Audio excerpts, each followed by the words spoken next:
We'll get the meeting started on time. We're gonna go ahead and put the oath of office though for the council members. And Lisa will have you handle it. You could all rise up and raise your right hands, the ones that we're swearing in. Repeat after me.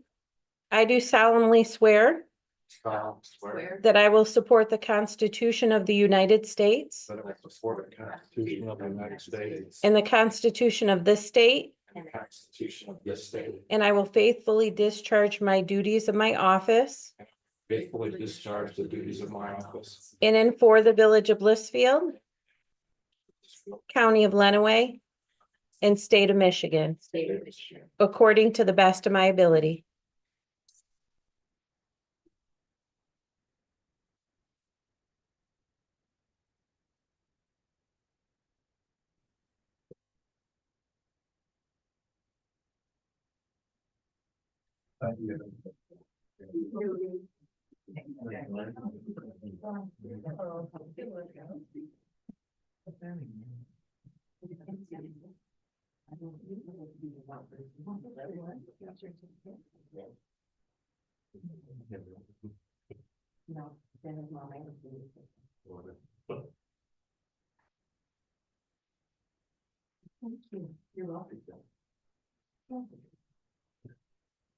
And as we're collecting those, we'll just ask that everybody make sure to silence their phones. And that.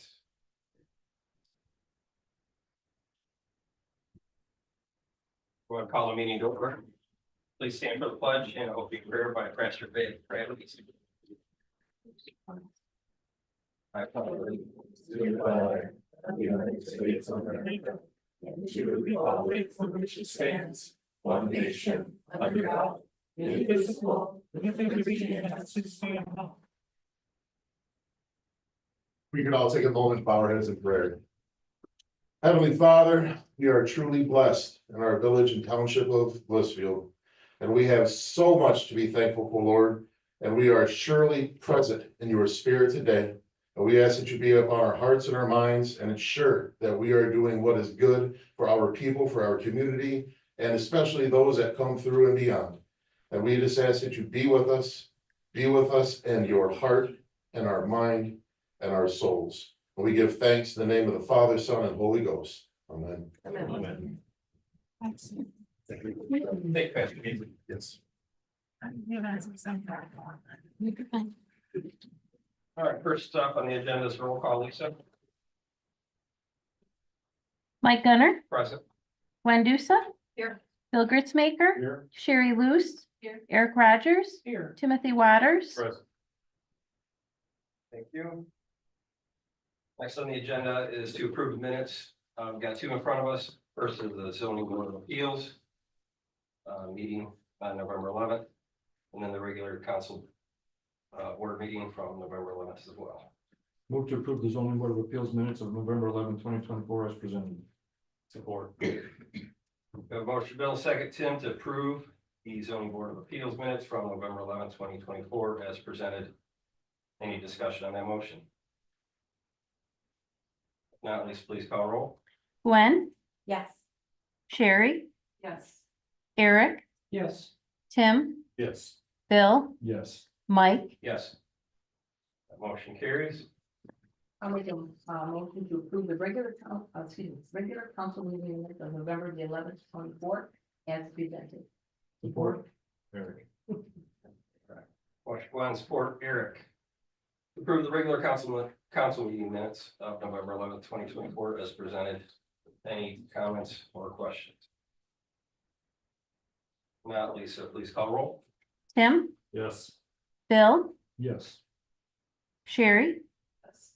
Eric, Yes. Gwen, Yes. Mike, Yes. That motion carries. Up next are presentations and communications. We do have a few on the list. First, we do have Kevin Martis from Lenawee County. Kevin, we'll turn the floor over to you.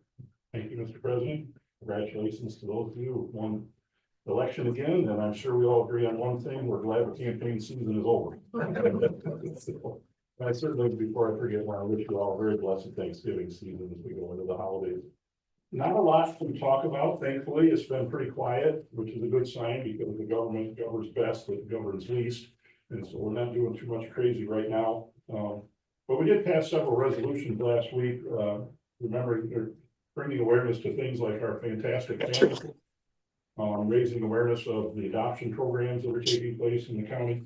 Veterans Day and Operation Greenlight, where we're turning the lights green at the county building at night to recognize veterans and those who struggle with issues associated with their service. And of course, we continue to invest in our infrastructure. There's some number of things that were purchased to help facilitate training for our deputies and so forth. We're wrapping up the rest of the ARPA expenditures. Let's see. Was a maybe most of you haven't seen it, but I did want to address some comments made about our vote on the solar project at the county that were made in a letter to the editor in the Lenawee Voice. I was accused of fear mongering on the topic. You recall there was a proposal to put about $2 million worth of solar on the roof of the Human Services building and a carport facility built by the annex and then on the Maurice Spears campus. It was suggested I was trying to equate solar as being more dangerous than nuclear power, which I certainly did not. It's a matter of public record, but the thing that the 4 points that really guided us in our decision, and it was 5-4, was that I asked if the developer of the solar project, who is proceeding without LED lighting upgrades, whether or not their quote included decommissioning at the end of the project life. And they said it did not. And I asked if they would update that proposal to include those costs. They said they did. They did not. I asked if it would include recycling of all the products since the county has a recycling program. They said it did not. I said, would you include that? They said they would. They did not. Then I asked if it wouldn't be cheaper for us to buy solar power from any of the numerous solar projects being proposed in the area rather than owning and operating the system ourselves. They said they didn't know, and it was not something they were prepared to bring to us. And then I asked them finally, I'm pretty confident that ground mount solar is much cheaper than rooftop or carports. Why wouldn't we just build more ground mount like at Maurice Spears instead of these other places? And they didn't have a clear answer on that. And finally, just the fact that we're looking at spending tens of millions of dollars on the judicial building at some point in the next 6 or 7 years, we didn't think it was that wise to sink several $1 million into a power plant and not exactly mission critical for what we're doing. So just to set the record straight, that's why I voted no. We had nowhere near enough information to help us go forward. One last thing, I do have my District 7 update drafted. I couldn't send it until I could verify with Danielle that you guys could host our next District 7 roundtable meeting. I wanted to have it in a couple of weeks, but my wife is having her knee replaced on the 16th, so I will be tied up. But Danielle said we can be available here at January 16th at 7 p.m. So I will send out an update with all that information, and I appreciate you guys making your facility available. Questions, comments, Mr. Marcus? Congratulations on your win also. Oh, thanks. Kevin, last time we reached out asking about any potential funding for the river. Were you able to speak with anybody higher up in the state or anywhere really regarding the cleanup? Right. I did reach out to Ed Scheffler at the Drain Commission several times. I see that you guys did do some work on it yourselves. That was something I was hoping to organize. I'm not throwing them under the bus, but I asked several times if you could send me the rules for private citizens to do this kind of work, and I never did receive those. And so at that point, I kind of, I guess, dropped the ball. But I know funding for that is in demand across the state and not readily available. And since we're represented by Republicans in this district and they've not had the majority, it makes it that much harder to bring state money home for those kinds of projects. We're out of favor right now. Well, we're still interested if you do have contacts down the line. So Yep, I'll do what I can. thanks for that. Anyone else? Just thanks for the updates, Kevin. Again, we know that you've come to visit us several times, and it did not happen in the past, but it's certainly nice to see you here in the present. So thanks. That's Thank you fine. for the Thanks, information. guys. Thanks, sir. Okay, we've got in front of us a bunch of lists of meetings for the scheduled 2025 fiscal year. Guess we need to just approve those as presented, correct, Lisa? No, they don't need to be approved. They just need to be presented. I would like to discuss this possible, please, the, village council, 25 meeting calendar. I know before we had discussed having a 6 o'clock start time. Didn't know if that was something that, council would consider, in 25, if that would work with work schedule or not. Just something that we had discussed before, and I thought I'd bring to the floor once again. I don't remember that. But the reason we could not do that, it was a couple of years ago when Jerry came on board, because Jerry was not able to be here at a 6 o'clock time frame. So it's been a couple of years. They were changing it, or? If not, that's fine. It's just something I thought I would bring up. I would not be opposed to it. I would be opposed to it. Different. Does it help? Does it help at all, Danielle, with any of the office do that? We would have no complaints. We close at 6, so I mean, right now we just have that hour gap, but we find things to fill it with. We're fairly indifferent as well. I mean, I think generally we would prefer the 6, but the 7 does not bother us at all.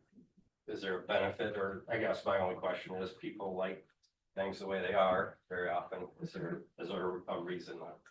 No. The only reason I had brought it up 4 years ago, and I'm bringing it up now, is simply because then the meeting would not last until 9:30. That was the rationale behind it for me.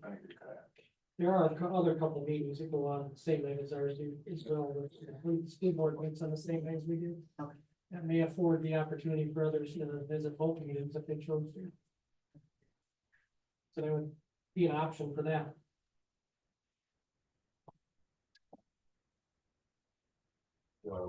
Make a motion, we just wanna adopt it.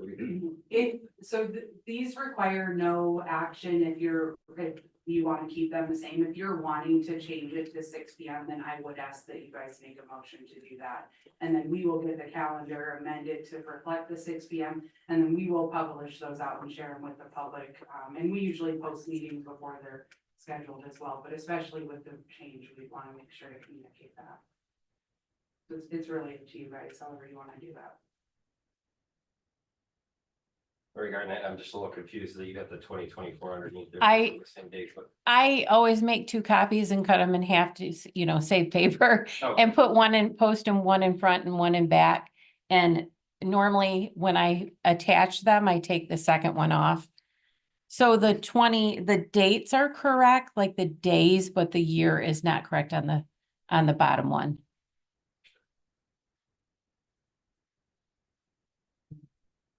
Okay, well, if, somebody wants to make a motion to change to 6 p.m. or otherwise we can leave it at 7. I'll move to change the time for the village council 2025 meeting calendar. Continue to the same dates, but have a starting time of 6 p.m. Motion Gwen, support.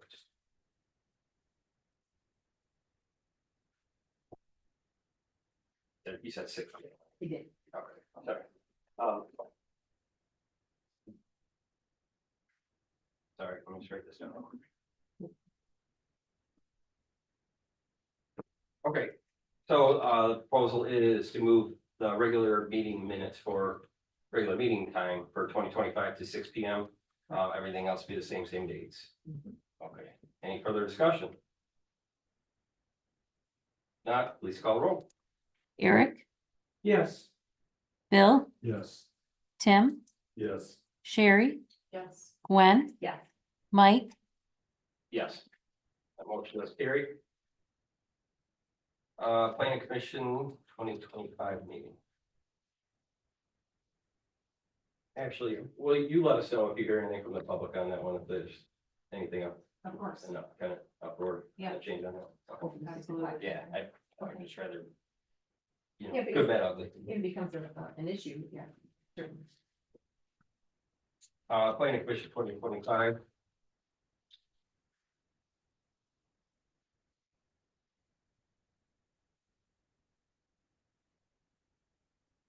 First Monday of the month. At 7 p.m. We think there's a holiday in there.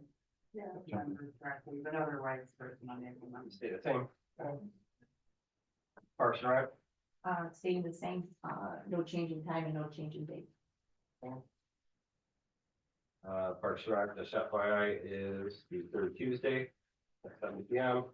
and EDA are the second Wednesday of the month at 6 p.m. Everybody happy for that? And the committees, ED Design and Outreach, 5 o'clock, 5:30, 5:30 respectively.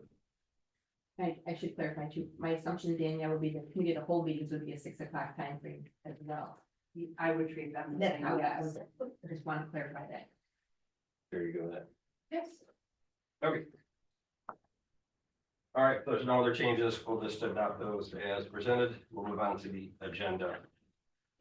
Well, tonight, Move council to approve agenda as presented. Or motion, second bill, to approve the agenda of November 25th, 2024 as presented. Any comments or questions? Now, please call roll. Sherry, Yes. Gwen, Yes. Eric, Yes. Bill, Tim, yes. Mike, Yes. Next on the agenda is to allow public to address council if they choose to do so. There's also a time towards the end of the meeting. We do set a limit of public comment for 5 minutes. And we just request that you approach the podium, state your name, and spell the address for the record. Any questions, comments from the public? Okay.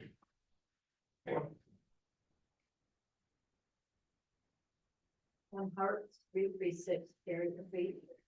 I would like to bring a concern about the wording of the letters that we've received about the water meters. Is there a law or some kind of statute that can be cited for the word mandatory? What makes that mandatory? Mandatory, I guess I would say, regarding the village council's adoption of replacing every meter in town to try to preserve the accuracy and be more efficient. So I guess the mandatory is set in place by council. No, our country is founded on the principles of being governed, not ruled. And I don't mind being governed, but I don't like being ruled. And something mandatory in my own home that I'm not sure about feels like government overreach. I've read all about the meters. And we actually have 2 smart meters outside our house, which I believe, and I can't prove or disprove, have increased my migraine headaches. So I talk to consumers and they'll come and take them out for $140. And then we can have an actual person read for, I think it's 10 or 15 or something. And had I known that ahead of time, I would have opted out. You can opt out of consumers before they install it for free. So I don't know how anybody else votes, but for me, I do a lot of research and I carefully consider who I'm going to vote for, who can best represent the interests of the people. And we count on you 6 at the moment, to represent the interests of your constituents. And when you decide something for everybody without representing us, that does not feel like being governed. So that is my biggest problem, is I don't want smart meters in my house. And I know that there's a outdoor one, and we did come and talk to Danielle. We had a very nice discussion with her. But the fact remains that you're making it mandatory, and that's where my problem is, that it's mandatory. That who gets to decide, that 7 people get to decide for the whole town what was in their own home that we own and pay property taxes on. So I can't get past that part. That and the fact that I don't want it in the house. I think there's unconclusive evidence both ways. And I've been told that whatever they are, the EMS don't come through the walls. Well, if they don't come through the walls, how do they get out to be read? If they're going out from the smart meter through the walls to whatever reads it, then they must be able to come in. That's just the common sense. So that's how I feel about it. Thank you for listening. Appreciate it. And we will be potentially discussing that under unfinished business, Pam, so there will probably be more dialogue regarding that. Anybody else that cares to address council from the public?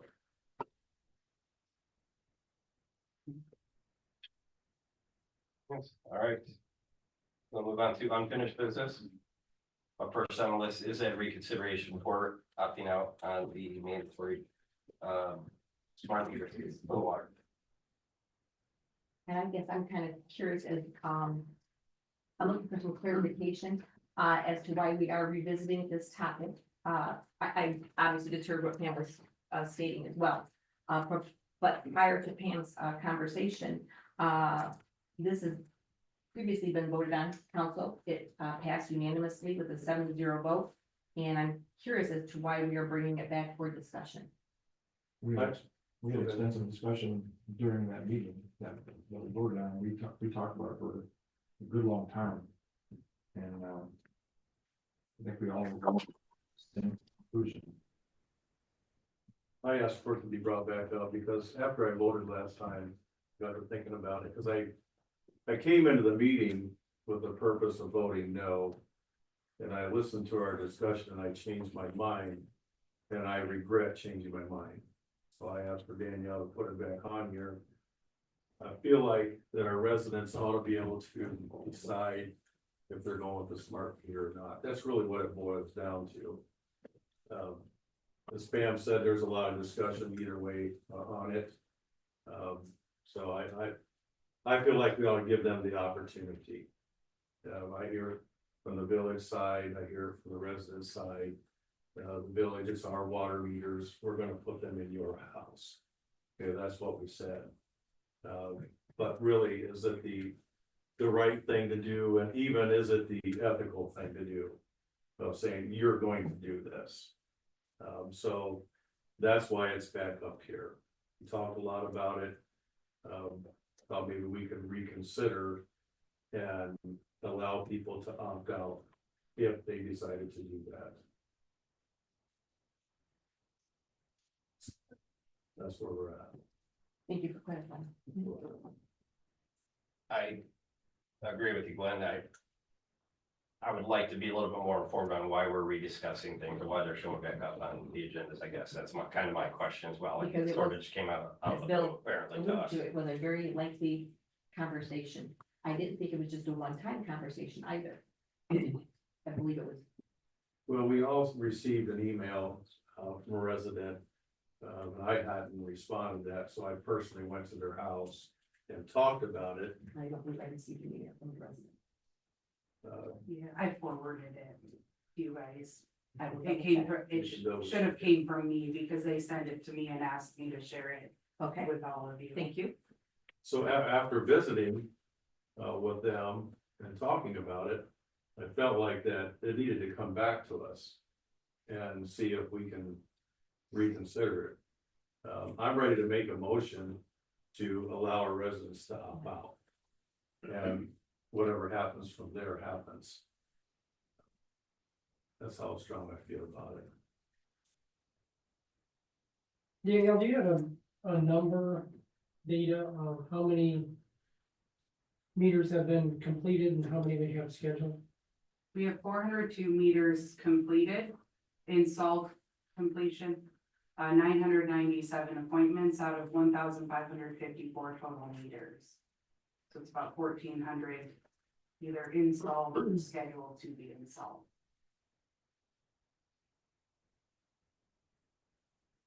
I was asked if I had one in my house. We did have one installed. We put the ID reader on the outside. Is it affecting us? I don't know. A lot of things affect us. We don't really know. People can do research and come up with this answer. They can say it doesn't come through the wall. But then other conversation says it does come through the wall. So.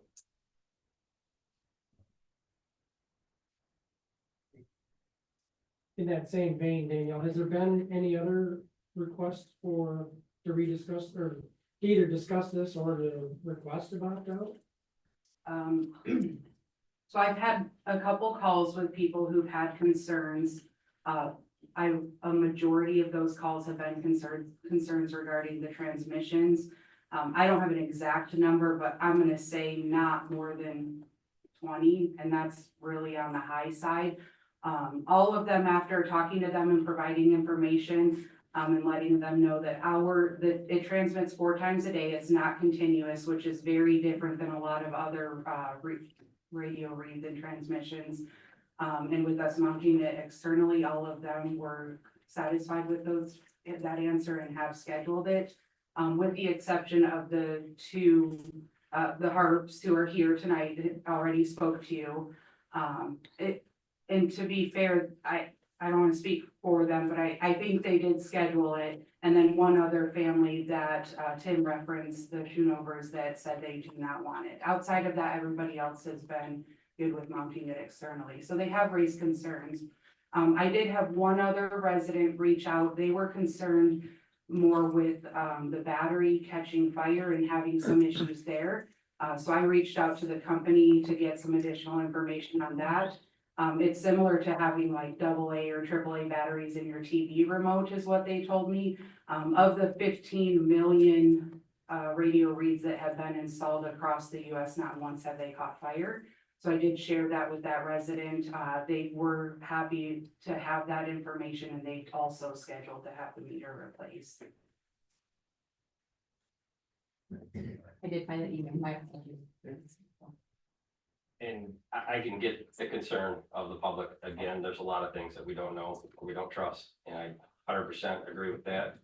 That said, it's also part of the updates in technology, and the whole point behind this was to make things more efficient for the village and to try to cut costs, try to do things properly, because we've got a majority of the town that are complaining about water rates.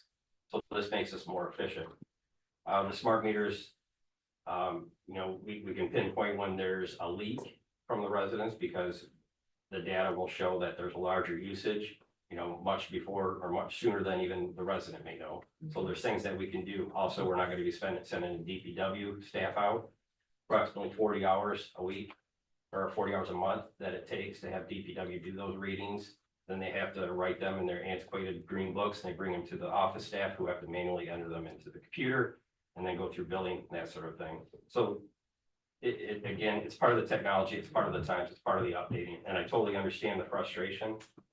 That said, it does cost a lot of money to operate the village, and if we want to potentially talk about an opt-out, we're gonna have to reimburse every other resident that is not getting the benefit of that, or that is utilizing that DPW person and that staff that has to manually enter that and that sort of thing. So, and that would be something I'm willing to talk about. But people don't realize how much things cost. It costs. You can talk to Brent, you can talk to Danielle, you can talk to the chief. It's not just man hours, it's renting the equipment, because whether it's a salt truck or a back truck or the street sweeper, et cetera, everything costs money. It costs us, I think, $150 an hour to run that street sweeper every day, you know, that we do that. And people don't understand that you're paying for staff, you're paying for the maintenance, you're paying for wear and tear, that kind of thing. So the village, all of other residents and taxpayers that contribute, and water users, they need to see the benefit of that. So if you don't want your meter read, in my philosophy, I think you should pay what it costs us to send that person out, to have the person manually enter it, and to bill you. And again, we could probably pretty easily calculate that, but it's not cheap. It's definitely more than $15. I don't know how consumers does it for $15 to send somebody around the different towns to do a reading and enter that in, because, you know, the wear and tear of the time, the man hours, it does add up.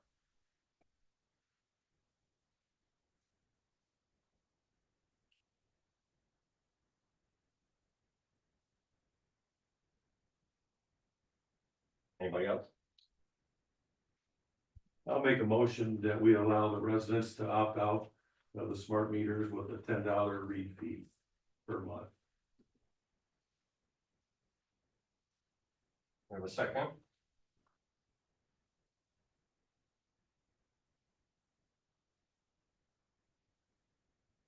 Hearing no second, that motion dies on the floor. Any further discussion regarding the meters?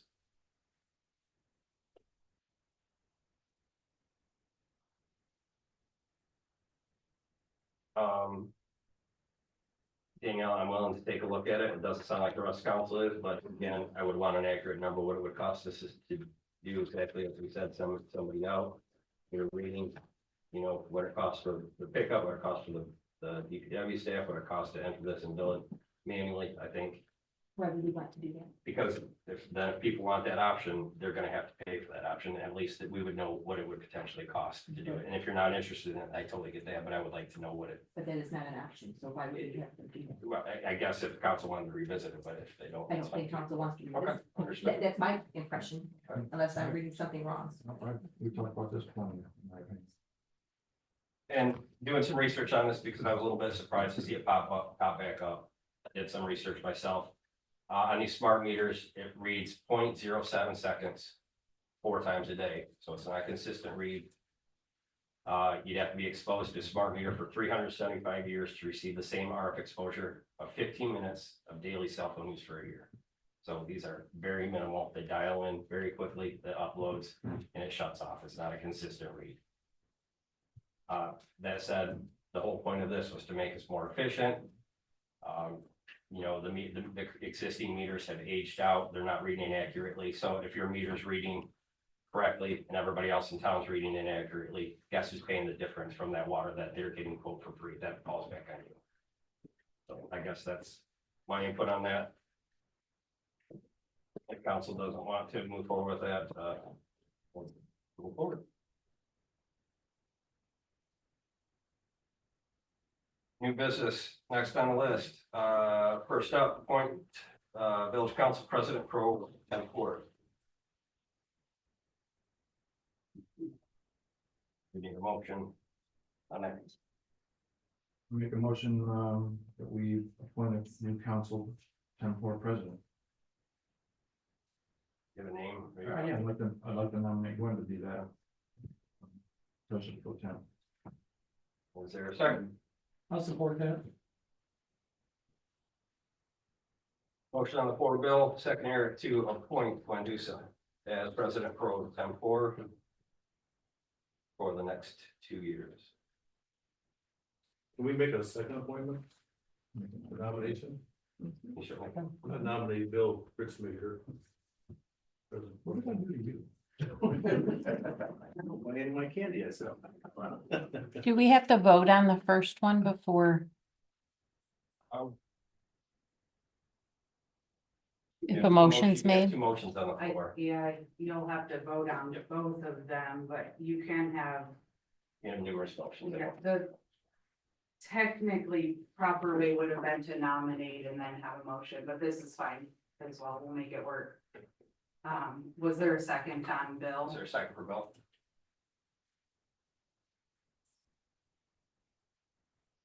Okay, motion dies. So the original motion by Bill, second by Eric, to appoint Gwen Dusa as president pro tempore. All right. If there's no other nominations? No? Okay, please call roll, please.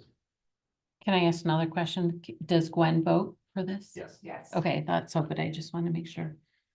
Sherry, That's, Tim, No, Gwen, yes. Eric, Yes. Bill, Yes. Mike, Yes. Motion carries. Thank you. Next, appoint the planning commission council representative. That was, held by previous council member Gary Hayes. We do have Sherry Luce, who currently sits on the board.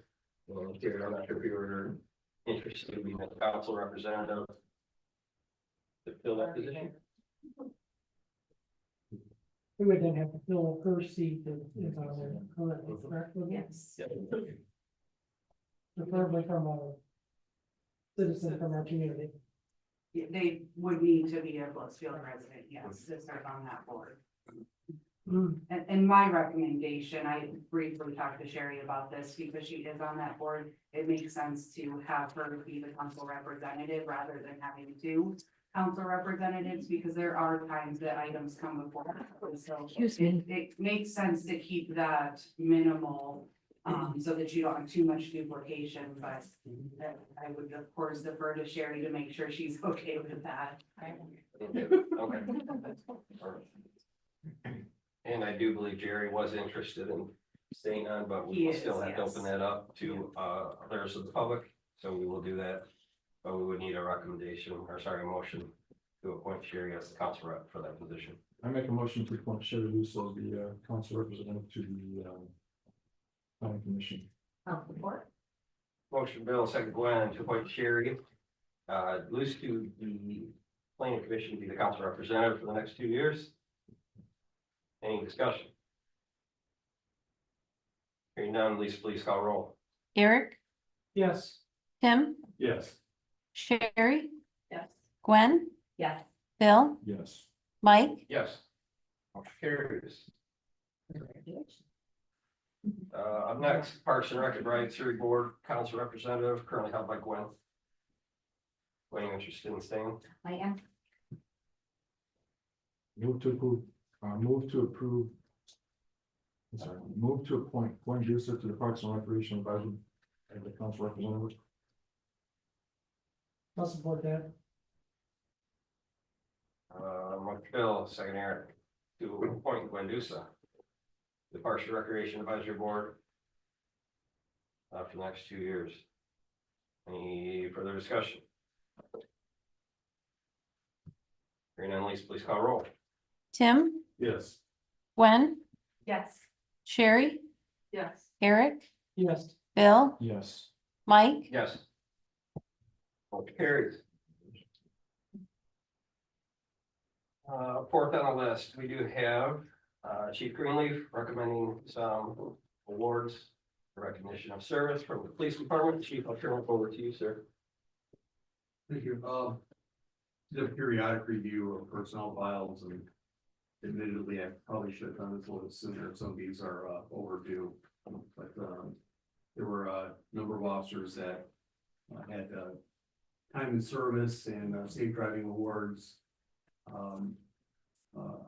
advanced training awards that needed to be recognized. So respectfully requesting that you recognize their efforts and the dedication of the department. You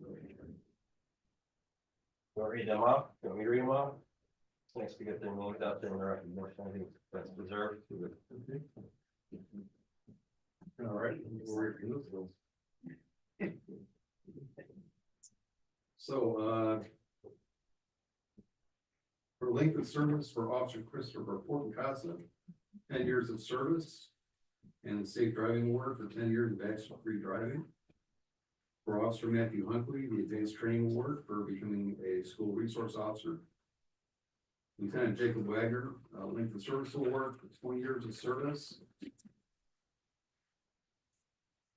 Lieutenant Wagner for the safe driving award for 10 years of accident-free driving. Lieutenant Wagner for the advanced training award for active assailant instructor. And the advanced training award for completing the police school staff command.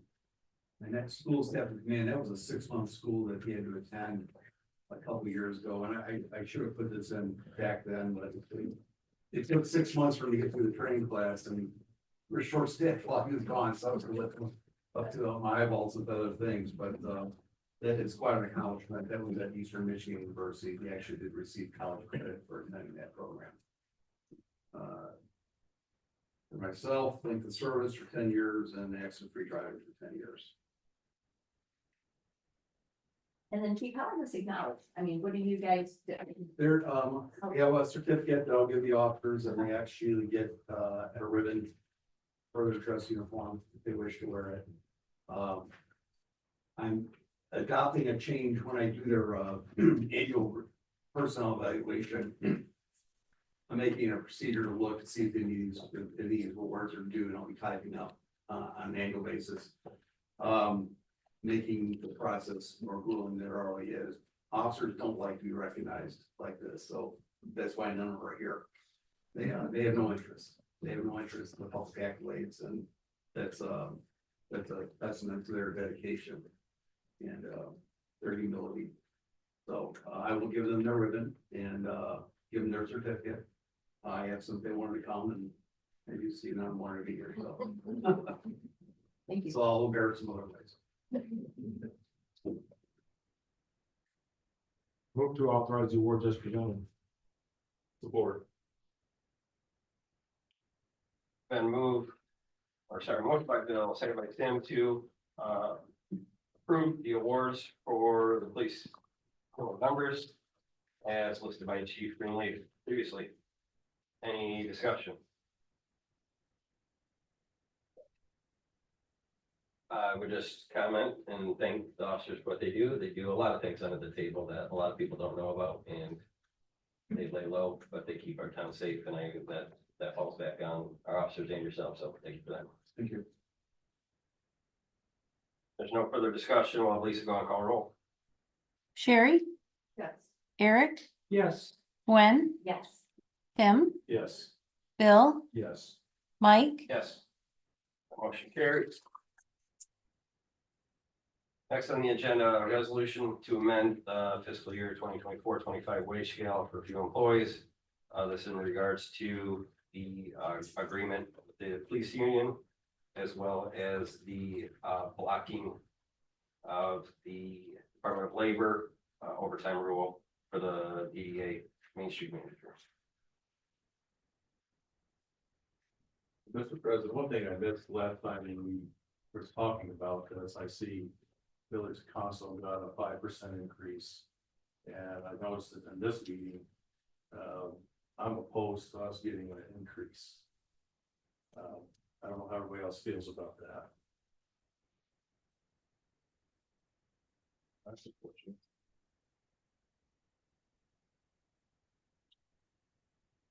You wanna add that to the changes, then go back to the previous 23-24 wage scale for council? Correct, I would. Okay.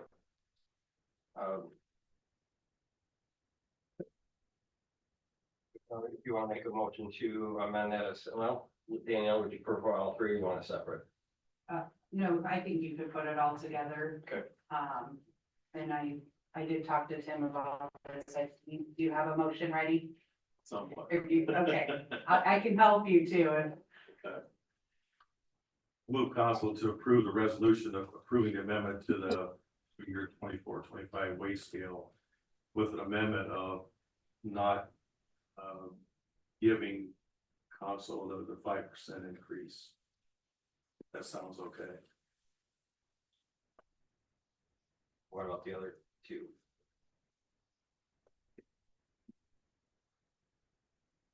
Both of them. Right. Tim, I have moved to approve the resolution amending the fiscal year 24-25 wage scale, removing the 5% increase for village council and the others as presented. Are you guys okay with that? Okay, do we have a second? Support. All right. Motion Tim, second Bill. I will amend the fiscal year 2024-25 wage scale. As presented before you. That would give the DDA Main Street manager the 5% increase, which would be across the board from the rest of, or with the rest of the village staff. Reporting the police wages as approved by the union agreement and negate the 5% wage increase for council. Bringing them back to the 23-24 wage scale. Work. Okay, any further discussion on that motion? Not, please call roll. Gwen, Yeah. Sherry, Yes. Eric, Yes. Bill, Yes. Tim, Yes. Mike, Yes. Motion carries. Kind of getting back in, I almost said Laura, please call roll, Lisa. hey, I answer to that. I get called that frequently. 6, consideration for amending the sick leave policy. Something I brought up with the last meeting, sounds like Danielle and department heads did have a meeting regarding such. And it sounds like we have an administration recommending that we leave the policy as amended, revisit 1 year. You want me to talk about that? at Yes, all? please do. Okay. So I did meet with the staff about this and, we did have a really good discussion. Unfortunately, none of us are overly confident in making, changes or recommending what those may be. I think all of you guys know and have read this law. It's very poorly written and did not do us any favors. And I feel like they put us in a little bit of a lose-lose situation with this. So I'm making my recommendation to leave it as it is and revisit in 1 year for a couple different reasons. One being that it's very hard, to anticipate ahead of time without having implemented a policy, what exactly complications or challenges we'll run into with that. So I would like us to be able to implement it and actually apply it to real life. To be able to give you guys some better feedback as to maybe what worked well and what didn't. My additional reason is that, we just, before this, talked about a bill being blocked. I don't know that this one will, it's been challenged before, but I'm hoping that, communities and businesses across the state are going to join together and at least get some pushback and maybe some clarification or amendments to the law. So it would allow us time to digest any of those items. And then the third thing is that if, let's say, there are no changes to the law, 1 year time frame, not only are we able to apply what we've learned and been able to implement as a community, but hopefully there'll be some better guidance in regards to this law, and all of the other communities and businesses across the state will be following and implementing this too. So somewhere, someone may have better perspective or ideas, that we can utilize to make sure that we're putting forward the best policy for us and our employees. I think that the law is very complicated and we can make changes, but then I think there's complications with those changes. I think there's complications with the way it's written now, but again, it's very nuanced. But if you want to talk about any of the specific details, or if you guys have ideas, I'm happy to talk about them or discuss them. But that would be my recommendation. So leave it for 1 year, and I would put that on my calendar to bring that up in November of next year.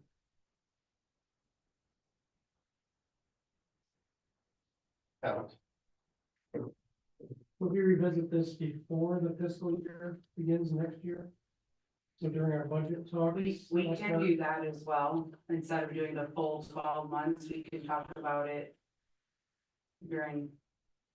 Because our fiscal, it's a little bit, yes, we can do that. The benefits start January 1, but our fiscal year starts October 1. But I'm not opposed to that. I just think it would be beneficial for us to get through. My biggest thing is I'm really hoping that we can all kind of, I say all, like communities and businesses rally together to get some better wording and clarification on this as well. So that'll hopefully set everybody up, because we are not the only community, or even business, again, because it doesn't matter if you're a community or not, you have to implement this, and we're all struggling with this and facing these same challenges. Even our attorneys are saying the same thing, that communities are struggling across the board with this, and how to fairly implement it while meeting the requirements of the law and still providing their employees with their benefits that they have.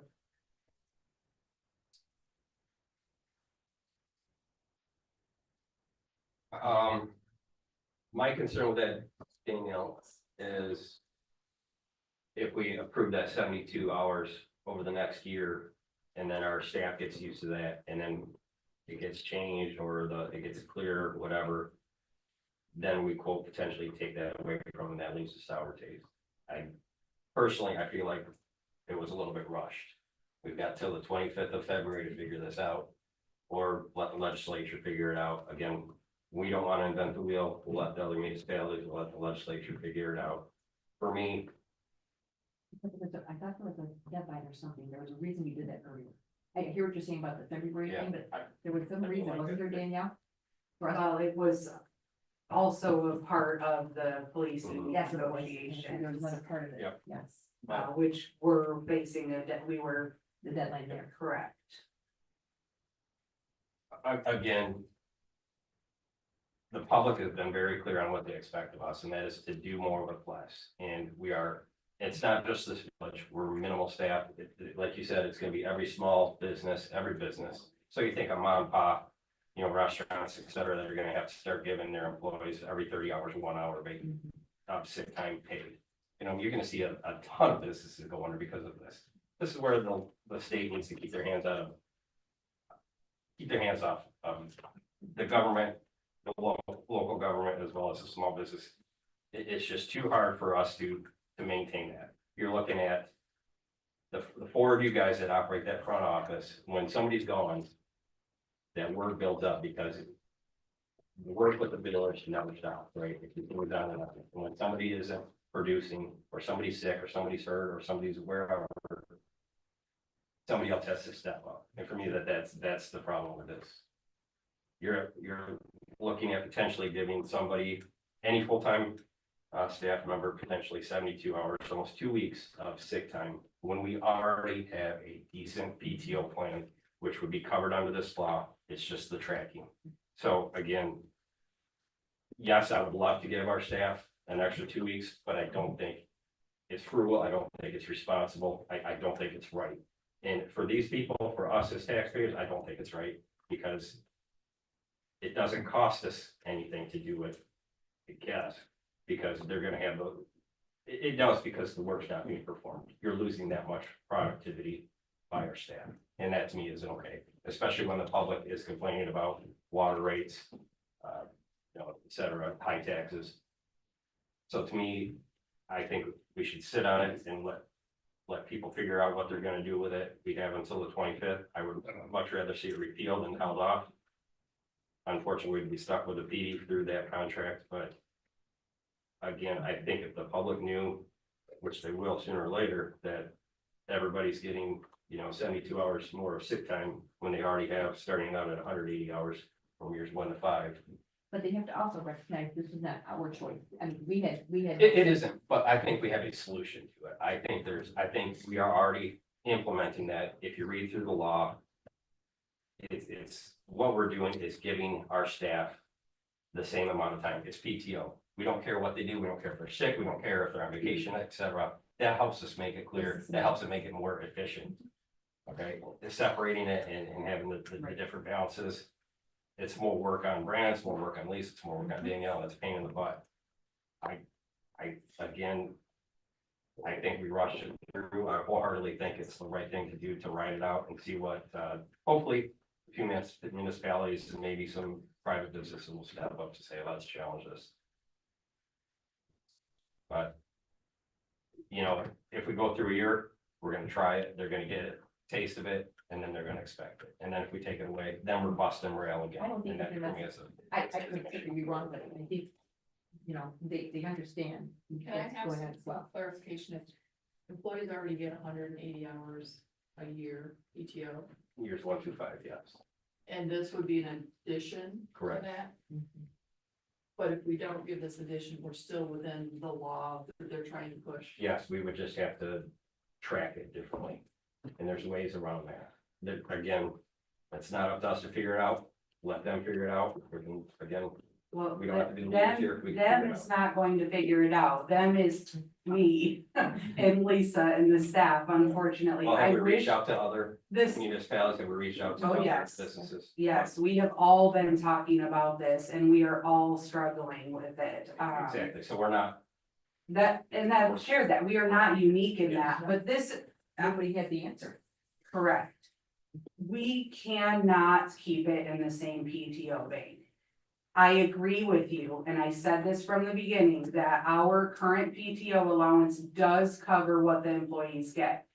There are several parts to this law that will not allow us to keep it in the same vein.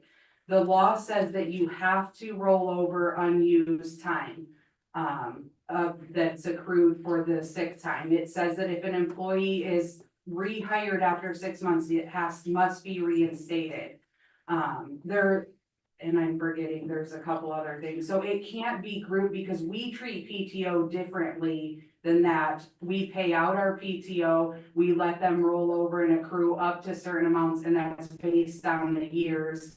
I think it's 220, 240, don't quote me on that. I know years 1 through 5 is 220, and then it steps up from there. So it does have very different rules, so I get what it would be simpler for us to just have PTO. The employees all agree, we like PTO because we can just take PTO, it doesn't matter if we're going on vacation, if we're sick. It's easier for supervisors because we don't have to track, I don't need to know that Lisa's gonna be off next Tuesday for an appointment. She can just tell me she wants the day off and we schedule that off. So it does add an additional layer for us, but our thing is we're trying to implement a policy that will comply with those new requirements of the law. And that's why we're proposing to separate it out the way that we did. Because, and BSNA does not allow us to track that. We would have to have 2 banks of PTO, which is what we're proposing and calling it sick time so that it is separated out. I mean, we could call it PTO bank 1 and 2, but it still has to be separated out for tracking. So you saying you can use that for a doctor's appointment, you don't have to be sick? PTO? No, the sick leave. No, sick leave you have to use if you're sick.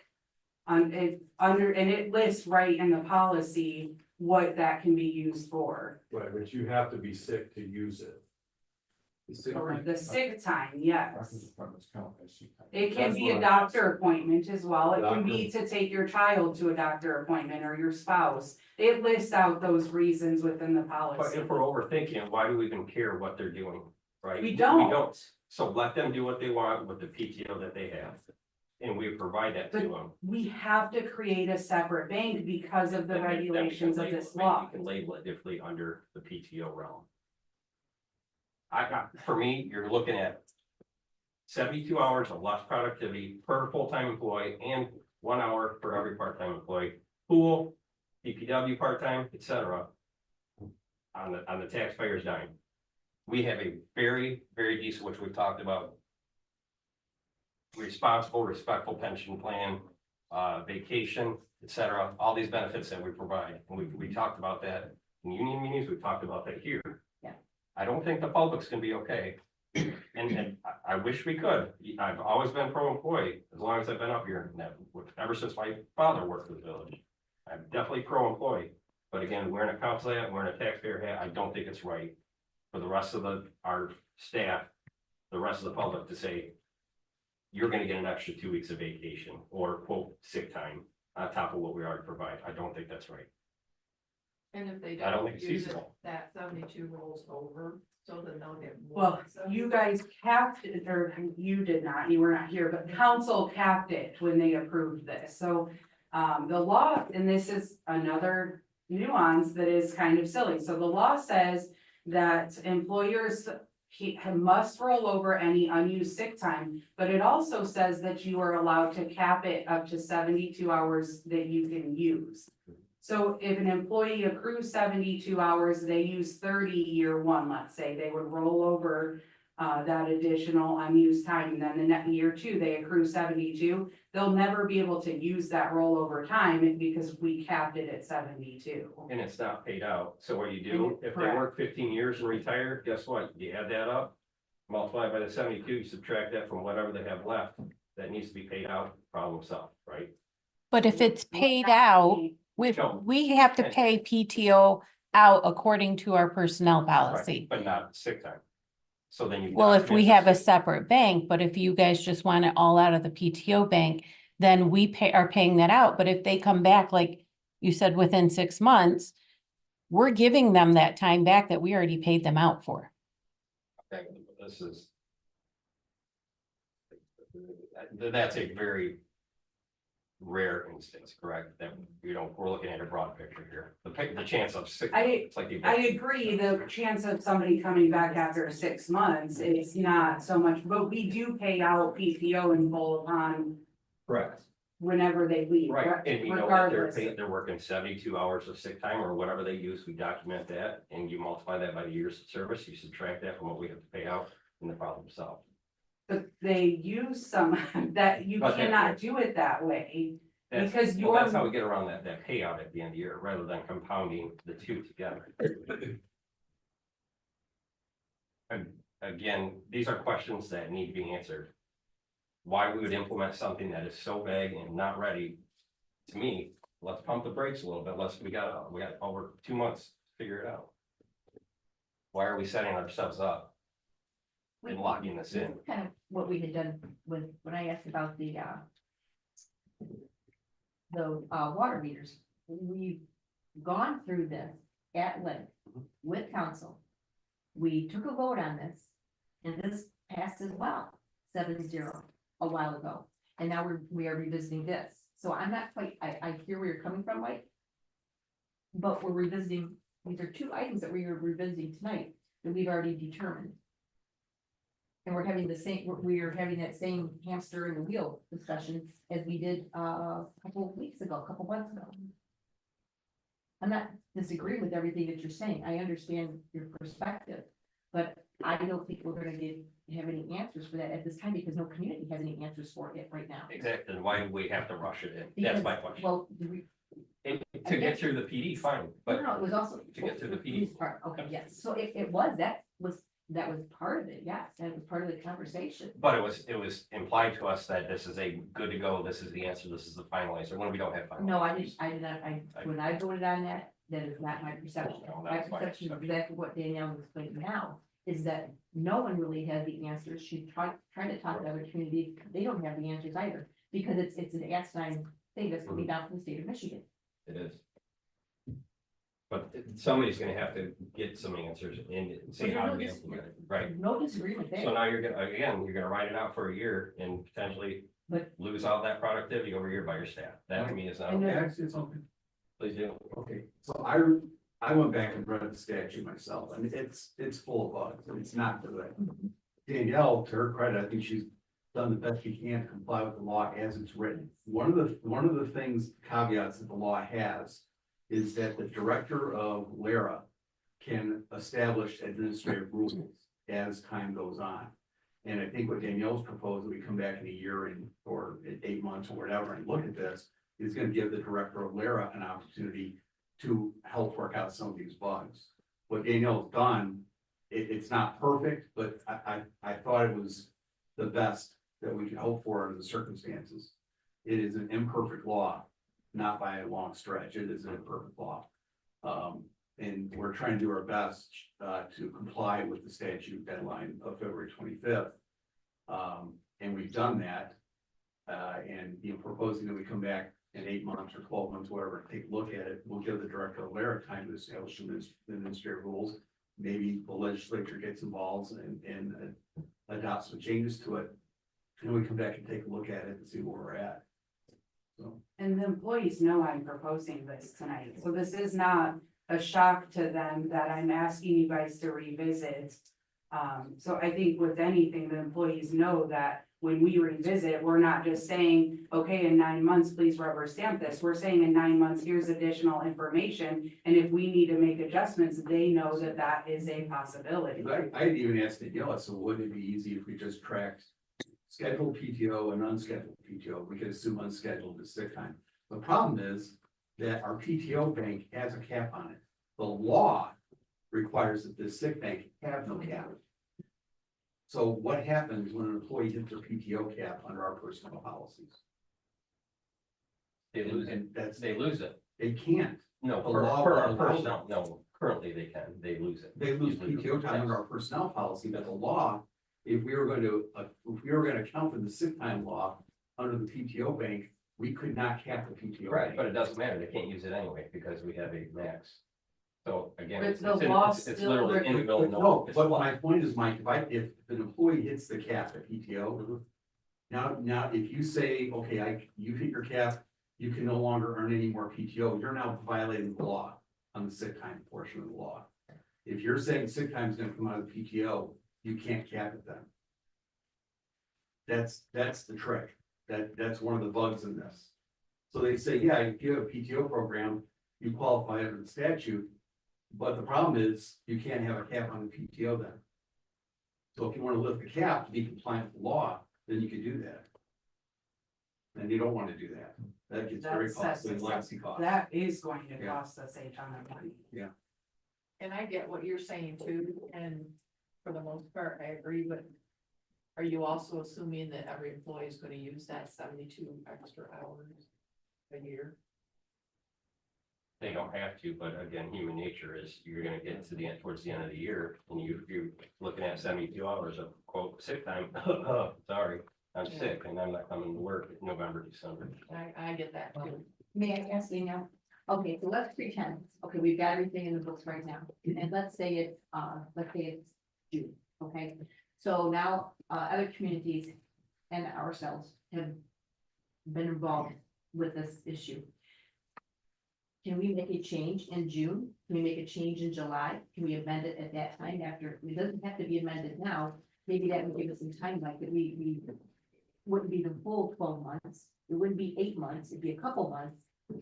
But until we have more answers, doing the best you can do right now, I agree with that, but that is an option, isn't it, Danielle? And that is essentially my recommendation. I said a year, Right. but But we could I'm look at good it. with doing it next June or July. Right. We do need to implement it, I think, to give you good feedback. So I would not say bring it back in February, because Right. that's not sufficient for us to give you good information. But we don't necessarily have to wait that full year. Eric's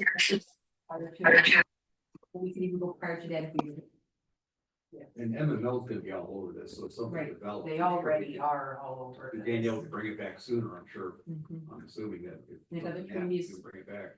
Which is, I guess, goes back to my ultimate question, why is it implemented, why do we not wait until? Well, we implemented it because of the police union, and we numerous times through that process talked about that we wanted to try to not have two separate classes of employees. We wanted to be as fair as we possibly could, because we did not want to create any animosity between departments. So that was the intent right from the beginning, and I know we talked about that. I mean, you were there, you can vouch for me that I don't know how many times we said that throughout that process.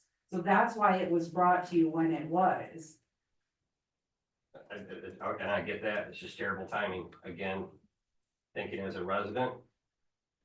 You know, we don't have control over private entities, we don't have control over private business, but we do have control over this and that. People already have the mentality of what it costs to live in Blissfield. I think we need to be very cognizant of that and look at ways. Again, we want to protect our employees, be good to our employees. But 72 hours, man, extra, that to me is a tough one to sell. And it didn't have to happen.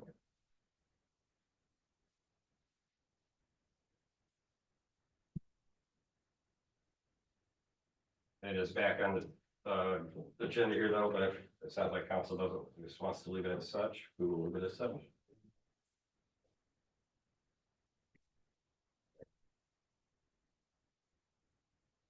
Reports, any questions from the police department, the Main Street building planning, water treatment plant reports?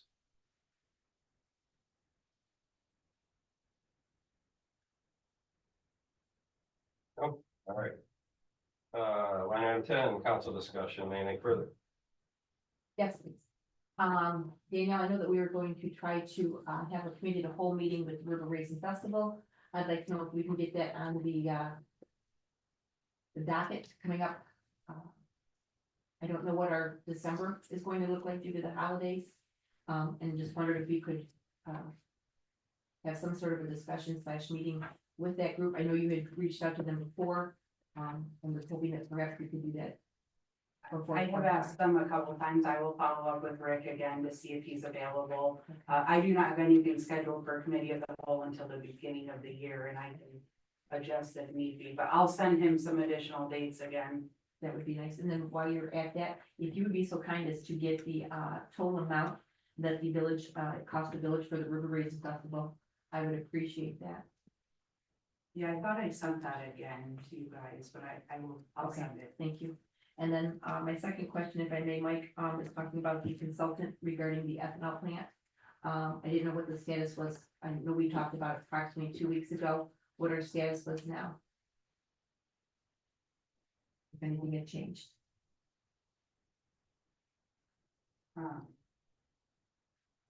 Yes, I actually will have something on the agenda for December 9th for you guys, and I was planning to include this in my weekly summary. I spoke with, 3 different consultants. Manor Custarian is one of them. They're our current auditors. So one of my questions to them was if you're our auditor, would you be able to provide this and maintain, no conflict of interest there? When they said they could, and I'll elaborate in a second on that. The other one is Raymond does this as well. So I talked to Daniel Clark, actually, who used to do our audit, would be the, key contact on that if we were to work with them. And then the other one, I'm gonna probably slaughter this name, Ben Zinski. I hope I'm saying that right. So they provided proposals. Again, I'll share that with you guys. I don't have it right in front of me, so I don't want to misspeak or tell you wrong. So for you guys to consider and to look at. When I talked to Manor, they did say that they would be more than happy to provide a proposal to us. However, they did highly recommend the Ben Zinski company. They said that that is actually their wheelhouse. They have done this for hundreds of communities and looked at it. So they said that they're more than happy to do it, but if they were hiring somebody, that's who they would go with. So based on my and I asked if I could share that conversation with you guys publicly, they said absolutely. So based on that, he said, you still want me to provide a proposal? He said, we'll probably be higher and we won't be as good. And I said, don't worry about it. I'll let council know we had this conversation. We do not have the money in the budget for this. I did today send an email to ZFS and I provided an update to them, letting them know about the conversations that I had and that this would be on the agenda for the 9th. And I did invite them to that meeting. It was just this afternoon that I sent that email, so I don't believe I've heard back. I definitely did not prior to this meeting. And then I did send the information to Nora, Brent, and Steve as well, so that the 3 of us can review those in a little bit more depth and make sure that we're addressing any questions or concerns they may have. So we're moving forward on it, and then if we decide to go with a consultant, I believe the proposals give an estimated time frame as well. And I did ask the ZFS the question about if they would be willing to help us pay for any portion of that, so I will let you guys know what we find out there. They did verbally indicate that a possibility, but I don't wanna overcommit that, so. Thank you. Those are my questions. Bill, anything? Yeah, I want to thank, President Gunter here for helping us at the log jam again. And Matt Canavo, we were down there Saturday, trying to free up the log jam. Also, I'd like to put a plea out to all the residents here in this community, come down and help us. We need some equipment. We need permission to come in from the east side of Riverbank. We need a landowner to give us permission to go in there so we can clear this log jam out. So please email me, let me know what time you can be there. Bring your chainsaws, come along. And waiters. If you could help the 3 of us try to get it removed, it'd be greatly appreciated. That's all I have. Here, I'm good. Chair. Mike, I know I'm not council, can I? Please do, yeah. Here, okay, thank you. I sent an email to all of you guys regarding Parade of Lights, which is coming up on December 14th. And I really hate to be a pest, but I do need to, let Laura know if we need a vehicle for that for you guys. I did hear back from both Tim and Mike that they will not be able to be in the parade, but I want to make sure if you can, that I give you the opportunity to do so. So are any of you available? I won't know until I get answers from my kids. They're coming. I don't want to be available. I want to be available. Understand. I most likely will not be. When? My foot's going nowhere. So, at this, I'm going to just say no, because we do need to commit and make plans to move forward. Please don't feel bad about it. I just don't want to exclude you if you wanted to, or could be a part of that. So, thank you. I might just add, Danielle, I will be in the parade, Yeah. but I'll be driving a 1928 Ford Model AA, for Schrader Tire and Oil. I got certified by Mr. Bill Schrader last Saturday. Now I can drive for Henry Ford Museum, That's exciting. so we'll have that in the parade, so thank you. And I guess that being said, public, if you would like to be in Parade of Lights, we have entry forms here at the office. Anything else, Danielle? No, thank you. Okay, obviously, we have an open position for a trustee. And Danielle has posted that, right? So I don't know if you want to reiterate what those are due. Yes, those are due by Wednesday, December 4th at 5 p.m. You would submit a letter of interest to the village for that, and those will be scheduled to be presented to council on December 9th at that meeting. So I'm not sure if you guys are planning to follow the same process. I'm strongly recommending it. It's worked the last few times, but we would do interviews and then hopefully make a selection at that meeting. And then for clarity, that person, that person would be selected that evening, they would not be coming onto the board that evening, correct? Since I have been with the village, yes, we do oath of office at the following meeting, and that's allowed us time to get them any documentation that they may need or resources and get them up to speed on any issues coming before council. So I would treat it the same, With the same consistency. yes. All right, so I would scratch the December committee meeting as sort of a goal setting for that, so we probably. look I at have December goal or setting December. scheduled tentatively for January. Okay. The only thing that would potentially move that would be if that's when the River Raisin committee is available. I think the sooner the better for new council to sit down and say, what are we gonna accomplish over the next 2 years? Let's get it all out on the table and see where we're gonna go. I think that's crucial. That's one thing I'm gonna push for that open dialogue at these committee meetings. Maybe the whole good discussion and where we can have, open discussion on what we're trying to accomplish. So, I would recommend that we kind of pencil that in for the January meeting. I already have it penciled in for that meeting. All right, anything else for council? No, second chance, public comment, anybody? Carl, yes, sir. How many involved are here? Let's do it, sorry, Harbeck first, sorry, You first. Harbeck first. Okay, I'm Studnicka, Harbeck, you're first, Carl Harbeck, with a K. Ask question, just to clarify, because I've heard from people and things going on Facebook. Could we just clarify about the water bills? From what I understand, we normally do what, the 15th and 16th, but they did it later, correct? For some reason, so the next bill is gonna be higher. Right? Correct. Okay, It and then the won't following be, bill- won't be your base rate, it'll be just your usage, so average resident uses between 4,000 gallons, you'll see probably $7.20 some dollar increase in your bill. But much like people also like to say, yes, it will be yes, it will be reduced on your December bill, which will come in January, so you will see the changes. That's my question, You're just being to billed for clarify, 60, yeah, to calm people down, because I've heard. yeah, that's Like on Facebook, I'm not on Facebook, but people are getting upset, and so it's just good to always go by the facts, 'cause I've learned, get the facts. Facts, You know, I've yes. done one of myself, calm Maybe down, they let's should, get the those people facts. on Facebook should contact the village administrator, like she has recommended for years. the Go where We'll the be facts built for are, the and that's 60. why I'm here to hear the facts and just ask a fast question. So, thank you very much. Thank you, sir. You,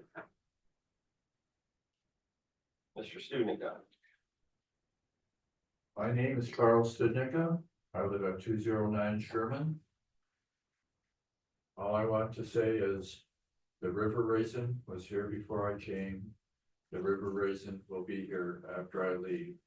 Those who follow will know how I treated the river raisin. And I'm full of other little clips like that too, but not tonight. Thanks, Carl. Anybody else? Yes, sir.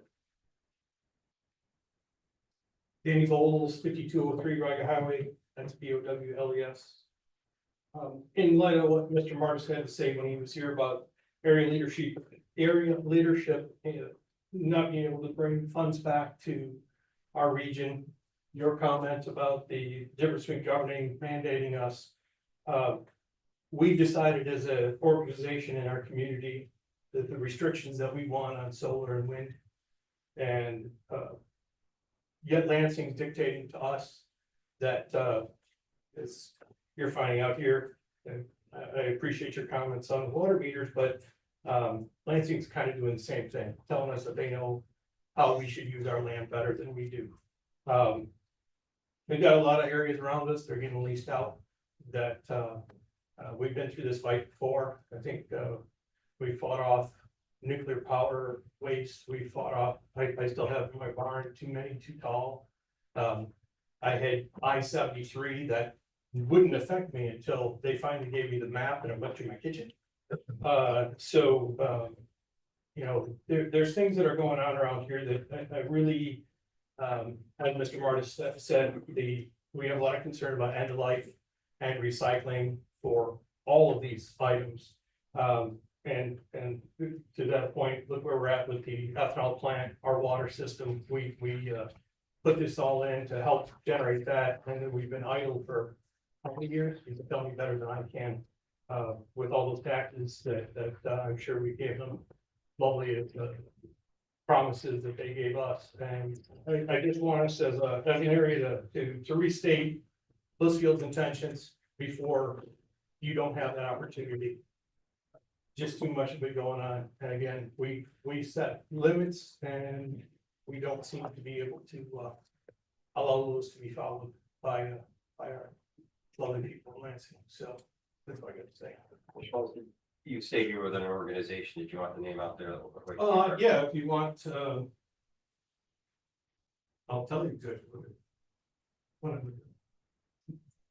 Because I'm technically not part of it, but I'm part of it. I don't have any choice in that. Lenawee County members against alternative energy. But I want to be as neutral as I can here. I want you to state where we're at and what we want to be.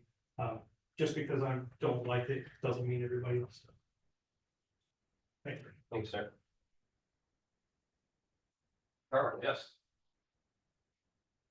Carl Harbeck again. One fast thing, at Jefferson and Gibson for over a year now, there was a Frontier box, some kind of gang spray or something on there.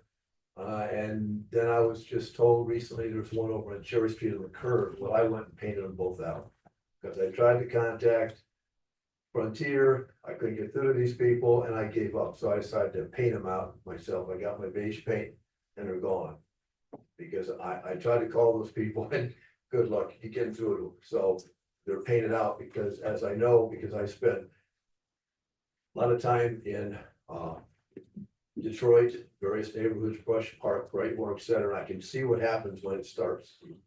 So in my mind, when I see it in my neighborhood, I will try to contact whoever owns a box or whether it's the village or Frontier. And if nothing happens, I'm gonna take care of it because we gotta get this stuff out as soon as possible. So those are the only spots I've seen it. Maybe there's other spots if there is, I'm gonna paint those out too. But anyway, but those are taken care of, so you know. Thank you. All right, anyone else? Yeah. Yes, go ahead.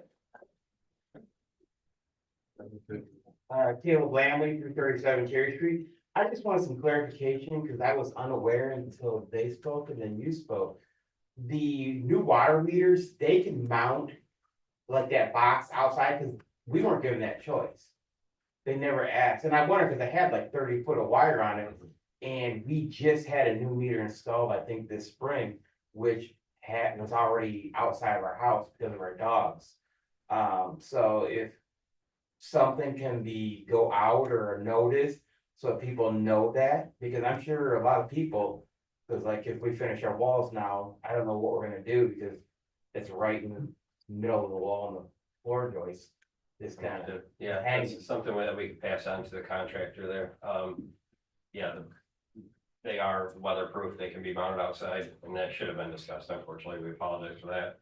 Also the cleanup, from some of the back trucks, we've heard a few complaints on that, so we will try to get with the contractor, make it right for people, and again, it's about being informed, and it's also about us getting the right information out there, so the public does know the truth and the facts regarding those meters, so we will try to work on that.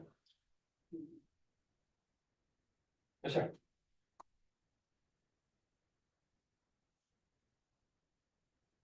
Matt Harps, 336 Cherry Street with her, and I just had a couple of questions. You say, and I don't know who can answer it, maybe Danielle, if I can ask her.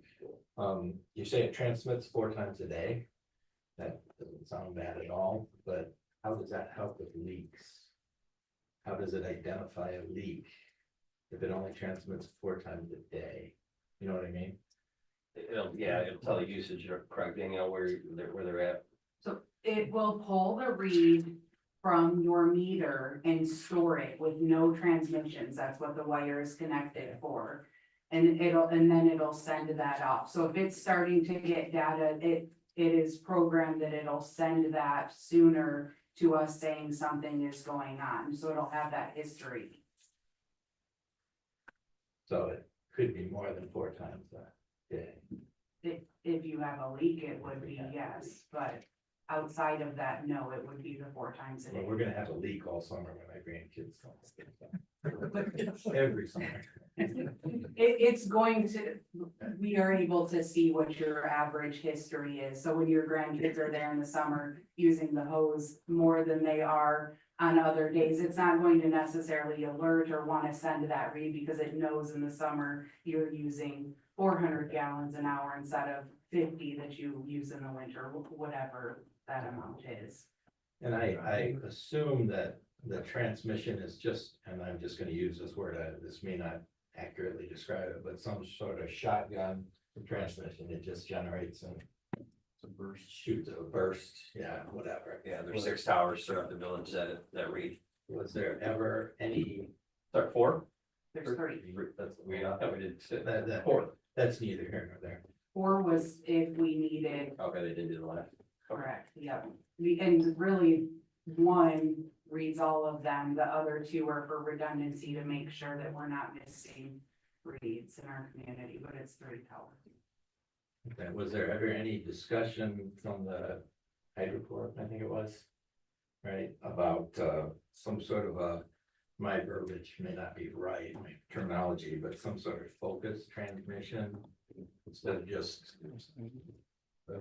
So, we actually contracted with USG. HydroCorp is a subcontractor. USG, did come to council and they did a presentation. They did one just with staff as well. After the presentation and getting additional information, I believe they came a total of 2 times. Once for the larger presentation, they actually did a study to find out where those transmissions were gonna be most effective to minimize them. And they do all of that in the background. They then provide maps to us, which were shared with council, showing where those best locations are. And then we came to council, approved those locations and those poles to be installed as well. So that is a process. I can't answer specifically how they do all of that. I'm just not knowledgeable enough in it, but I do know that's something they looked at and provided to us. I still have that information. You're more than welcome to request it. I can get you a copy of it. And there was no option for hard wiring, into our LAN or something like that to transmit?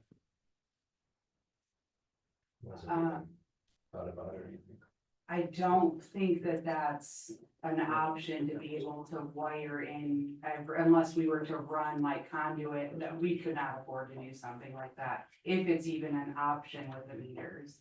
Cause you're saying that like wire in the meters to Wiring conduits or? to existing phone system or